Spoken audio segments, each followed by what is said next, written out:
This is The Static Hour, a late-night broadcast of strange and unsettling stories from the darkest corners of the internet. I'm Bree, and we are officially on the air. So, I'm Bree, and this is The Static Hour. This is a place for real stories that feel a little off. They're the ones that leave you unsettled and make you double check the locks before you go to bed or wonder if something strange really did just happen. If you're here live on Twitch, welcome. And if you're listening later, I'm really, really glad that you found us. So, new stories, new episodes, and plenty of moments that might stick with you later are what you can expect here. So let's get comfy, turn up the volume, and let's start tonight's story. So, story 1 comes from user Yumi Hana. The sub that I found it on Reddit is High Strangeness, and it does have a couple of updates from us. So, these are all going to be a mixture of kind of, some may be spooky, paranormal-y things, some may be like, I'm trying to think, creepy encounters for people, just all over the place. So, and I will link all of the original posts for everyone in descriptions, probably not on Twitch, but definitely on YouTube and the podcast. All right, so here's the original post. I've been kind of into paranormal stuff, but I've never experienced something like this before. I'm writing this because I'm scared to go back to sleep. It's not a normal dream. It feels more like a memory or a broadcast.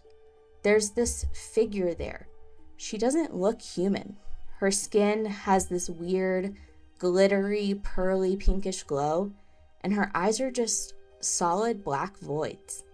She doesn't speak, but I can hear this humming sound and a machine at the same time. It's not like sleep paralysis. It feels more lucid. When I woke up, my room was freezing and my phone was playing static even though it was locked. Has anyone else experienced shared dreams or visitors like this? It feels like she's trying to tell me something, or like she's using my head to tune into something. The melody she hums is stuck in my brain and I can't stop thinking about it.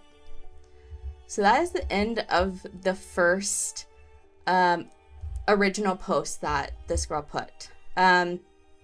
So first thoughts, you're kind of like, okay, I am a very lucid dreamer, so I totally get the vibes of it feels very real.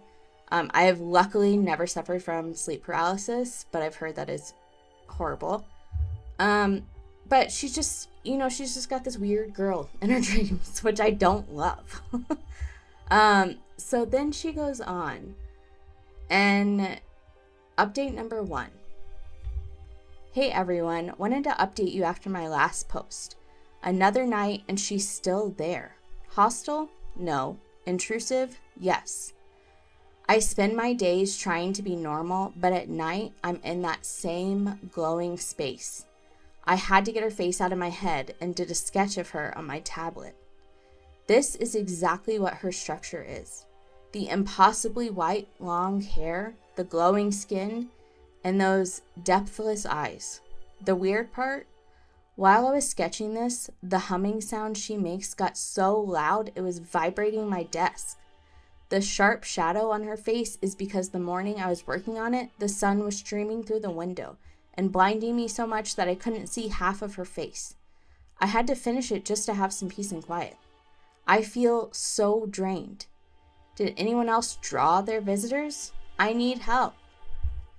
The picture is it looks like a pencil sketch. The woman almost reminds me of the shape kind of reminds me of an avatar kind of person. And it is half of her face is not drawn completely because she just couldn't figure out the left half of her face. So she looks spooky. She looks, harmless. But I mean, it's still a woman that's there that we don't like to see there because she shouldn't be there. Am I right?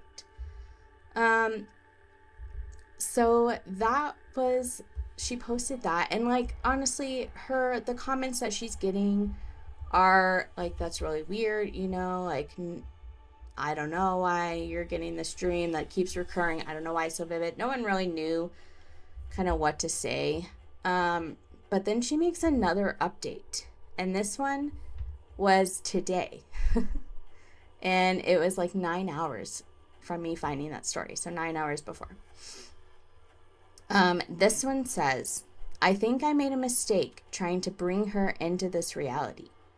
Following up on my sketches, I spent the last few hours using and experimenting with some AI tools to render that extraterrestrial girl on the beach with the 2 suns I saw in my dream. I wanted it to be perfect, so I imported some ambient wave sounds I recorded last summer to make it feel real. But look at the video. Listen to it. While the AI was finishing the render, the whole system glitched. The ambient waves I put in completely distorted, and this rhythmic, broken melody started bleeding into the file. It's the same song she hums in my dreams, but it sounds like it's breaking through the 4th wall or something. I didn't put that music there. I don't even have that file on my computer. I tried to delete the render, but my laptop froze, so I'm sharing it with you again. I'm kind of scared to touch anything now. I feel like she's not just a dream anymore. She's in my hardware. Has anyone ever had a hallucinate audio like this, or am I actually losing it? I'm terrified. So this is the last post, and like I said, it was today, so who knows if she will, post more updates or not. But the problem is she starts going down the AI rabbit hole. And while I do definitely think, like, man, she's got this weird girl that she keeps dreaming about, when she started going down this road, she kind of lost credibility with everyone. They all kind of said AI is going to distort things. AI is naturally going to, make the sounds that you did weird. Like, it's not perfect, right? And so they really put it off to like, it's just AI and that's not anything abnormal. And unfortunately, it really seems like she's kind of going down a mental rabbit hole, which is so scary in and of itself. So a lot of people urged her to try to get into some therapy, because if she continues down this road, like, it's not going to be good. And she really is terrified, and she really feels like she's losing it. So hopefully I'll keep checking back for updates and let you know if there's anything new. Hopefully she gets some help. Hopefully she can stop dreaming about this. But like when you just fixate on something and you just keep thinking about it over and over again, it will bleed into your dreams and your subconscious and everything else. So weird, definitely. I think a lot of it though is just like our brains, we don't know everything that they're capable of doing. And I think that they are very good at manifesting things. So that was our first story. Like I said, it's all going to be just different types of weird. Okay. So here's our second story. The user is XXGemini2003XX. The subreddit is True Creepy. This was a while ago, so the details may be a bit hazy, but a couple of years ago, I had just moved out of my dad's place and into my sister's place. We were both in a party time of our life. We were throwing a small get-together, and she suggested picking up some flowers. Anyway, we're driving and having our own little concert to 2000 songs. My sister was holding the GPS and kept forgetting to tell me when to turn. We were really locked on Hannah Montana. So we go very far off the original path. After missing the 5th, maybe 6th turn, we were back on a road. I just say screw it and decide to put the car in reverse to make the correct turn. I'm sure you all know reversing requires you to look behind you and in your mirrors. So I was sure no one else was behind me. I take the original left the GPS said to take, and immediately a pair of headlights pop up behind me, which was weird because I'm pretty sure directly behind me was a field. I instantly get this feeling of dread, but continue driving and say nothing. About 10 seconds later, the car behind me rides my car so close, any little break would have made us crash. Like I said, it's a back road, almost gravel-like, so the speed limit was 30. I still say nothing to my sister. She tends to be a worrier. I just start speeding up. 40, still right behind me. 50, still right behind me. My sister then notices how fast I'm going, so I tell her I think someone's following us. Almost as soon as I say that, another car appears from behind the second car, getting onto the oncoming traffic lane. So now there's one car behind me and one car directly to the left of me. He's not forceful, but it's clear the guy on the left is trying to slightly run us off the road. At this point, I'm going at least 75 in a 2012 little Nissan Versa. They're still right on us. My sister then says, maybe they need help to change a tire or something. We should pull over. I, of course, refuse. Don't judge her. She's just a girl. Now, mind you, these back roads have insane sharp curves and a very slim pavement. Any mistake from me, we would have crashed, and who knows what else. At this point, I roll the windows down and tell my sister to scream as loud as she possibly can. I start blaring on the horn. I'm shaking so bad, I don't even know how I'm staying on the road. No one is around, of course. We're in the middle of nowhere. They don't care. They're just riding to the left and right behind. At this point, my sister is completely freaking out, hyperventilating and sobbing. I'm trying to calm her, but while blaring the horn and focusing on the road, I'm not much help to her. Somehow, by some miracle, to this day, I have no words for how perfect the timing was. My sister gets a call. It's my ex/friend at the time. She calls to ask if everything's okay because we were taking a long time, so she decided to check Life 360 and saw how fast we were going. My sister tells her what's going on. She then says, I'm looking on the maps. If you keep going, it's a dead end. It leads straight into a body of water. I instantly felt sick to my stomach. At this point, I'm so fueled with adrenaline, I feel like I'm not even in my own body. She then, however, says there's one last turn we can make, but it's coming up quickly. So I pulled into this rundown electrical building parking lot, made a really sharp turn and fast U-turn. To this day, my sister swears she has no idea how I managed to not crash or flip the car. So now we're turned around and thought they gave up. We then see their headlights come speeding toward us. They're right behind us again. So we scream and I blare the horn again. This time though, a car from the oncoming lane was passing through. This eventually forced them to get into the correct lane and slow down for a bit, but we did not. I kept going. We were then able to turn on to a more lit road. With the help of my friend, still in the middle of nowhere, but this time there's a gas station and some street lights. They instantly back off and we lose them. I am very convinced this was some sort of trafficking situation. We made it home completely safe, called my dad, and he convinced us it was nothing and we were paranoid.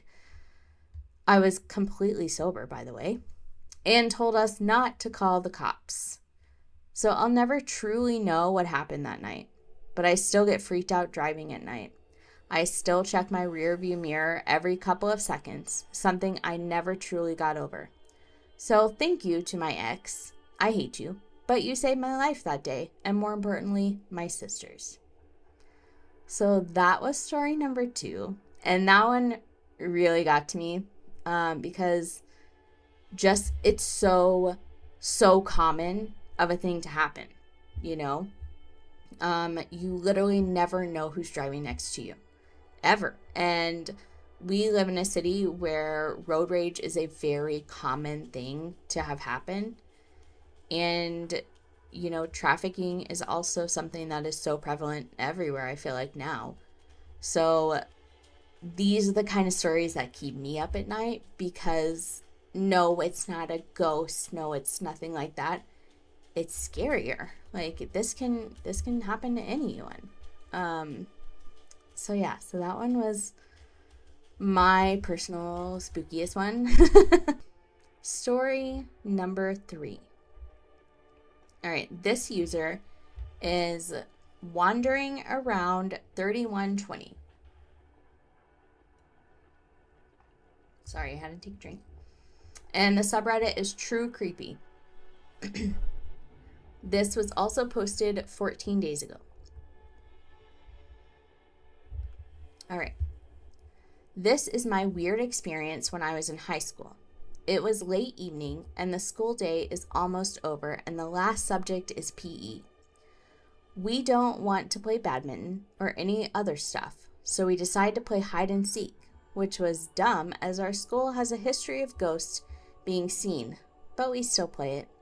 We play 2 rounds and then it was my turn to seek.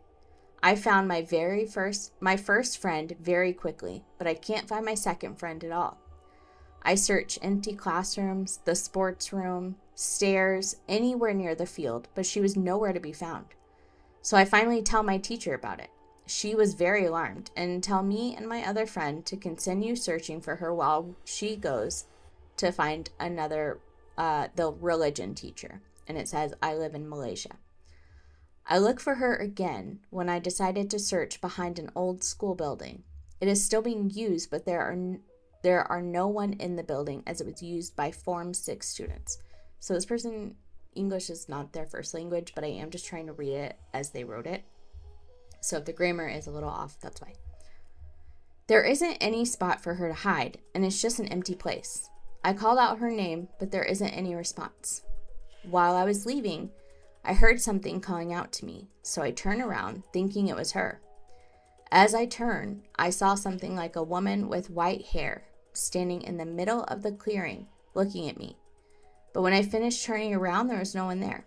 I thought I was hallucinating since I wanted to find her so badly. Then my other friend came up to me from behind, telling me that my missing friend had been found by a teacher. Me and her go to where our friend was, and it was in an empty classroom. The missing friend laughed at me when we meet up because I couldn't find her since she was just hiding under a teacher's desk. I searched that classroom thoroughly. I did search under the teacher's desk, but she wasn't there. I'm sure she was lying about where she really hid, but my teacher who found her told me that she was hiding under there when she found her. I was very shocked at that point. I told my friend and the teacher that I searched that whole classroom from top to bottom, but I didn't find her at all. Their faces changed, and the teacher urged me and my friends to go home as the day had already ended about 10 minutes ago. To this day, I don't know how I didn't find her or see her in that classroom. So this one is just kind of like a fun little ghost story. Like, I love the fact that their school is known for ghost stories, like, and ghost things to happen. I never went to a really old school. I mean, it was old to us, but like not crazy old. So I don't think I ever went to school with ghosts. This is from user The Tech Tutor. The subreddit is still True Creepy. And this was posted 27 days ago. All right. I'm copying my original comment and follow-up comment that had additional information. This is 100% true. During a camping trip with friends years ago, we witnessed something we can't explain. I'll tell the short story as this may not get viewed and I'm lazy. I'll tell it more if people are interested. We were sitting around the fire deep in the forest off a logging road in British Columbia. We weren't drinking or smoking as it was a dry trip for a friend. I noticed my good friend go silent and perk up like he was listening. He told us to shut up and listen. The forest was dead quiet, like zero noise. Before, there were frogs and birds and regular forest sounds. He said something like, "Guys, there could be a cougar or a bear around. The forest is silent. we might want to move to the cars. Before anyone could react, in the far tree line, maybe 100 feet away, we saw something that completely put all of us in shock. It was a small red orb, glowing like fire, producing its own light, going between the trees. We just watched it flabbergasted. It was clearly passing behind and in front of the trees. It lasted maybe 20 seconds and then slowly faded. After about 10 seconds, the forest sounds resumed. We all just sat there like, WTF is that? We took a very quick look and no road or anything. It couldn't have been cars or whatever. It freaked us out so much, we left and found a campsite with people and stayed there. Crazy. We still bring it up from time to time when we get together. It gave me nightmares for weeks after. No clue what it could be. It's 50-50 people believe it when we talk about it. And then here he added a little bit more. A couple of additional points before more. We are all experienced campers and have done these trips for years. We've heard weird sounds, bright flashes in the sky, and encountered some sketchy people out of the bush before. Nothing unexplained, but just wild stuff, so we know how to react and think in these situations. The friend who noticed the lack of sound first is in the bush almost 6 months out of the year, as he does forestry for work, so he knows the woods more than anyone. He was terrified to go back to work for months after this experience. He never wanted to talk about it or mention it, as he said it made his hair stand up. So more about the light experience. When I say the forest was dead quiet, I mean completely quiet. I could hear the fire crackle lightly, but that was it. It was like the air was sucked out of the forest itself. I could hear my heart beating. To go from so much sound to nothing instantly kicked my fight or flight in. It was primal. Something in the back of my head was like, this is a bad situation. Then, seeing that red light, it flickered and shined like a glass ball about the size of a beach ball filled with fire. It was too far away to see clearly, but that's what it was like. Not a light shining. It produced its own light. A faint glow passed onto the trees as it passed. It was traveling about walking speed in between the trees. It was a heavy bushed area, so you'd hear someone walking through. Once my eyes locked onto it, my stomach turned. I felt fear like I'd never experienced. I'll say this, I almost died a couple of years back, and that wasn't as scary as that light. It was like my brain was trying to figure it out, but couldn't. Once it faded and the forest sounds returned, everything in my body said, run, run, run. We barely said anything to each other as we all got up. We exchanged a few WTFs was that? Did you see that? We all confirmed what we saw. There were 6 of us. We decided to get a closer look, I guess out of the hopes that there would be an explanation. There wasn't. We couldn't explain it. That made it worse. We left and found a paid campsite about 20 to 30 minutes away. It was probably 1 a.m. In the morning, the owner came by and touched base with us. People don't usually show up that late. We explained what happened sort of jokingly as it seemed so strange. Her face went stone. She explained that the forest we were in is extremely old growth, which makes sense. My province has some of the oldest forests still standing in the world. She said it's not uncommon to hear stories like that. Asked a bunch of questions and then said it could be something aboriginal, evil, spirits, or something. I have no idea what or why, but it happened and I don't know what we saw, but it was there. We have on multiple occasions talked about it. Whenever we do, I get nightmares.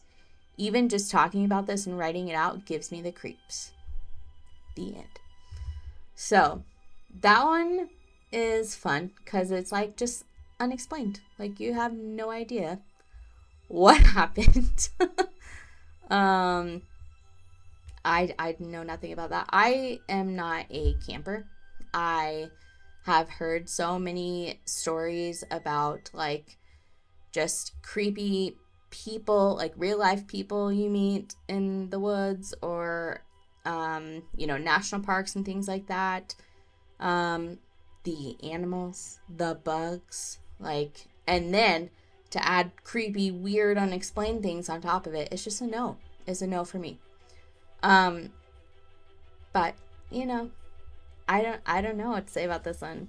I will say, I remember my husband went camping one time, and he fully thought that he saw a UFO out there, because it's just like, it's so dark and it's so remote, and so anything that you just see that is unexplained, it's just wild. So, who knows? But I thought that was a fun one. This next user is Material Switch 6199. The sub is True Scary Stories, and this was posted last month. This one is kind of a long one, and it's funny because they post it in like one sentence per line, so it'll be a lot of scrolling. All right, let's go. My grandfather only had one rule when I was growing up in Puerto Rico: never go into the woods after sundown. He said it all the time, but he never explained why.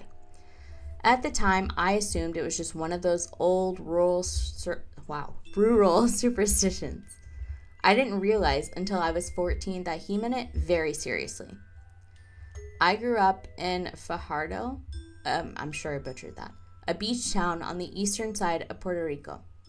Most people think about the ocean when they hear that name. Boats, fishing docks, ferries headed to the smaller islands. But if you actually grow up there, you learn pretty quick that the ocean isn't the only thing surrounding the town. Behind the neighborhoods and houses, the land turns into thick forests and hills. The woods start just past the last row of houses. Once you get into them, the trees grow close together, the ground becomes uneven, and once the sun goes down, it gets dark in a way that's hard to describe unless you've experienced it. I lived with my dad growing up, but my grandparents were our next door neighbors, so I spent a lot of time at their house whenever my dad was working. That meant my grandfather was almost around every day of my life. He wasn't the kind of man you'd expect to believe in anything supernatural. When he was younger, he had been around 6'3", though by the time I knew him, his old age had brought him closer to 6 feet. He was still a broad-shouldered, imposing man, the kind of man who looked like he'd spent his entire life doing hard work. He served in the U.S. Army for about a decade, starting in the late 40s, and after leaving the service, he worked a number of jobs before eventually opening a small bodega in New York during the 70s. Later, he moved back to Puerto Rico. He wasn't superstitious, which is why the rule always felt strange. Every evening, he would sit on the balcony in a long blue and white hospital chair he had because of circulation problems in his leg. From there, he could see the street and the houses across from us. The woods behind the houses, out of view. Still, almost every day, at some point, he would repeat the warning: never go into the woods after sundown. He never explained why. One evening when I was about 14, one of my best friends came over. The sun was already starting to dip behind the hills. The sky had that deep orange color that tells you night is coming soon. He asked if we could go explore, and he meant the woods. Normally, I would have asked my grandfather if it was okay, but that time I didn't. I knew what he would say, so instead, I just told him we were going out for a walk. As we were leaving through the gate, he called to me from the balcony. "Don't go out to the woods after sundown." The words caught me off guard. I hadn't said anything about the woods. For a moment, I wondered if he somehow knew. I laughed it off and said we wouldn't, but the warning stayed in the back of my mind. We went into the woods anyway, as one does. That was me, not the story. At first, everything felt normal. We followed one of the trails we had walked plenty of times before. The frogs were chirping and the trees moved gently with the evening breeze. Eventually, the light faded until moonlight was the only thing lighting the path. After a while, my friend said he needed to take a leak, so he stepped off the trail and walked a little deeper between the trees. I waited. 1 minute passed, then another, then a few more. Something about the woods suddenly felt different, quieter, too quiet. So I stepped off the trail and went looking for him. Instead of finding him, I walked straight into a clearing. At first I thought I recognized it. There was a small open spot in the woods where one of the neighbors had thrown a party once when I was younger. I remembered music, people drinking, a fire pit in the middle. But something about this clearing didn't feel right. The one I remembered was small, maybe 20 feet across at most. This one was much bigger. The tree line stretched out farther than I remembered, forming a wide circle around me. For a moment, I wondered if I had somehow walked to a completely different place. But I didn't remember there being any other clearings nearby. And standing in the middle of it was a figure.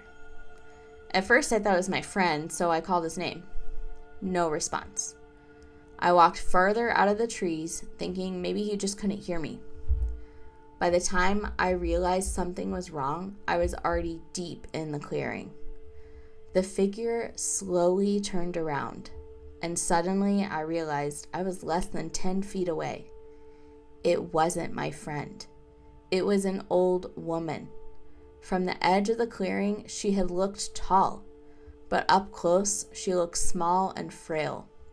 Her skin was pale, and her hair was white as snow, hanging loosely around her shoulders. Her expression is something I still struggle to describe. The best way I can explain it is this. She looked angry. Not normal anger, something deeper. Something that made her face look almost possessed. For a second, we just stared at each other. Then she lifted her hands. The way she moved them didn't look normal. They moved too fast, too sharply for someone who looked that old. Almost like her body didn't match the way she was moving. She started murmuring something under her breath. I couldn't understand the words. At the same time, the wind suddenly picked up around the clearing. Not a breeze. A sudden rush of air that passed through the trees and made the branches bend. Then the temperature dropped. Anyone who has been to Puerto Rico knows how strange that is. Even at night, the air is warm. But suddenly the cold hit my chest when I breathed. The wind got stronger. The trees around the clearing started swaying. And the entire time, she kept moving her hands in the air, murmuring something I couldn't understand. Fear completely took over. I shut my eyes and braced myself for something to happen. But after a few seconds, everything stopped. The wind died instantly. The cold disappeared. The sounds of the forest slowly returned. When I opened my eyes, the clearing was empty. She was gone. It took almost an hour before my friend and I finally found each other again. According to him, he had never moved from the spot where he stepped off the trail. He said 1 minute I was standing there, and the next minute I was gone. We walked out of the woods quickly. The entire time, it felt like something was watching us from between the trees. But the moment we stepped back out under the streetlights, that feeling disappeared. When I got home, my grandfather was still on the balcony. At first, he looked angry that I'd stayed out so late. But the moment he saw my face, his expression changed. "You're pale. What happened?" he asked. I told him everything. When I finished, he slowly turned and looked toward the dark line of houses that stood between us and the woods. For the first time in my life, that big, tough man looked pale. Finally, he spoke. "Brujas, witches." He immediately went inside and started closing the windows. Every single one. Then he locked the doors. That wasn't something he normally did. Not like that. Before I left for my house next door, I looked back through the doorway. My grandfather was sitting alone in the living room, and for the first time in a long time, I saw him praying. After that night, we never talked about what happened in the woods again, and he never repeated the rule. He didn't have to, because from that night on, I understood exactly why he said it. Some places change after the sun goes down, and whatever I saw that night is the reason I will never go into the woods after sundown again. Wasn't that one crazy? I thought that one was so spooky. And such a good don't go into the woods kind of story. And I will say all of these stories that I get are supposed to be in true Reddit forums. That does not mean that they're all going to be 100% true. And I'm doing my best to kind of filter through. There's some stories that I found that were so good and so scary, but they ended up just being stories, and someone just posted them on, a true scary story page. So I think eventually what I will do is have like bonus episodes and things like that, and we'll do some like fiction ones. But for all of our streams and things like that, our normal stuff is going to be true as much as it can be. So take every story with a grain of salt. But the woods, man, you just never know what's going to be in them. So this one was kind of cool because I looked at the comments and there were people that put their own creepy stories in there too. So I found a couple that I really liked and wanted to read from the comments. This user is Gorilla Glued Haze 420. It says, me and a friend was walking from her house back to mine one morning around 6 a.m. It was warm out because it was the beginning of summer, and as we started crossing one of the streets, an elderly lady in white was standing on the street across from us. She was pale, like she came straight out of a morgue, and looked like a zombie. My friend and I looked at each other and ran in the opposite direction, and when we turned back, she had disappeared. But when we encountered this thing, everything turned gray and went cold. It was kind of like the gray spell in Halloween Town 2 on Disney Channel. By the way, I love that movie and the first one. They're some of my favorite Halloween movies. But so spooky encounter with an old lady again. This one is from user High Internet Addiction. And it says, I was in the Mount Shasta area in 2019 at a lake called Devil's Lake. My friend and I were passing nearby on a road trip and decided to go on a hike. We got maybe 30 minutes into the hike around the lake when all of a sudden the wind picked up and it started raining and hailing on us for about a minute. At that exact time, a figure emerged from the trees, off trail, about 75 yards away from us, and was walking right up to us, head down and cloaked in brown shabby clothes. My friend and I just stood there in shock of WTF happening and just waited for this person. We realized it was a woman around our age, about 24, and she was wet from the sudden rain. She was short and stocky, maybe 5'6", and came right up to us and immediately hugged me. I thought she might be in trouble and offered to walk back to the parking lot with her.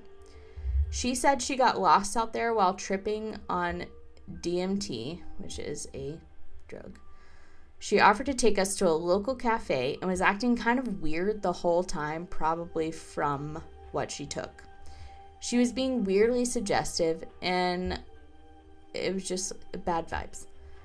We got to the cafe, and she asked what my biggest desire was. I told her, somehow to be a good person. It was weird. I never saw her again. And my friend and I got really creeped out afterward thinking about the strange coincidence that kept happening with her. I don't really know what my point is, but your story just reminded me of this. I've heard stories about witches, but I never knew what to imagine. Your story helps me understand now what they are, even if they aren't true. I don't know what I encountered, but it was a strange experience. So that person definitely just encountered a weird person that got lost in the woods. But again, it's kind of, this story blurred the lines of paranormally story and real people's story. All right. So for episode 1, that's all we got. And just like that, we're going off the air. If you want to catch the next broadcast, make sure you're following and subscribed. There's always more waiting to come through. I'm Bree, and I'll see you next time on the Static Hour. Good night.